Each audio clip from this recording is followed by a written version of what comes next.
Eh bien, je suis Sylvie Ramis et il se trouve que j'ai été la première directrice de la mission locale en 1991. À l'époque, j'étais au Conseil général des Landes comme chargée de mission et son président, Monsieur Henri Emmanuelli, m'a demandé de constituer le dossier de candidature. J'ai donc assisté à la naissance de la mission locale. Là, j'étais, je crois, aux premières loges et je l'ai dirigée pendant 7 ans. J'étais donc responsable du service TUC, des travaux d'utilité collective, qui est un dispositif gouvernemental pour les jeunes en insertion. Donc je devais recueillir leurs besoins en formation et monter des actions qui répondent à leurs attentes. Et c'est là que j'ai fait des constats. Je me suis rendu compte que les jeunes, certes, avaient des problèmes d'orientation, des problèmes d'employabilité, mais ils avaient aussi des tas de problèmes périphériques, mais qui étaient essentiels, d'ordre sociaux, à savoir de problèmes financiers, de je ne peux pas me déplacer, des problèmes de mobilité, des problèmes de santé, et ainsi de suite. Donc, je me suis dit, là, l'insertion professionnelle, c'est une chose, mais il manque vraiment un vrai projet pour les Landes. Et c'est des premières missions locales qui voyaient le jour et qui répondaient vraiment à un projet politique pour la jeunesse. Et c'est alors que, bien sûr, j'en ai parlé au Conseil général, qui a été porteur, donc pour non pas avoir une mission locale sur un site, un petit site, mais de façon atypique un peu en France, à l'échelle départementale, afin de réduire les inégalités sur le territoire des Landes et faire en sorte que chaque jeune puisse accéder à l'offre de services de la mission locale, à savoir un accompagnement individualisé et une approche globale de tous leurs problèmes, tant d'insertion professionnelle que sociale. Je dirais qu'il y a deux choses, il y a deux différences dans les jeunes, entre les jeunes d'avant et les jeunes de maintenant. Les jeunes d'autrefois, ils étaient fortement sans qualification.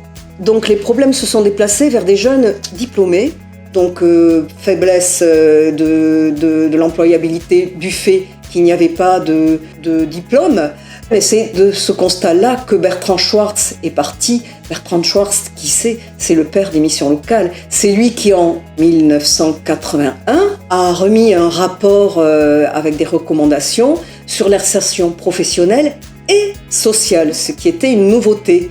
Le constat de Bertrand Schwartz, ça a été de dire il faudrait peut-être mettre en place des missions locales qui devaient avoir plusieurs fonctions. L'une de ces fonctions, c'était d'abord surtout une approche globale des jeunes, et l'autre de ces fonctions, c'était d'essayer de les aider à résoudre l'ensemble de leurs problèmes.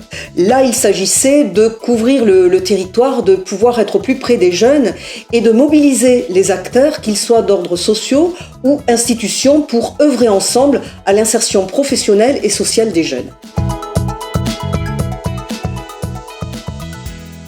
Bien, je vais vous évoquer un souvenir qui paraît peut-être insignifiant, mais qui pour moi est très important.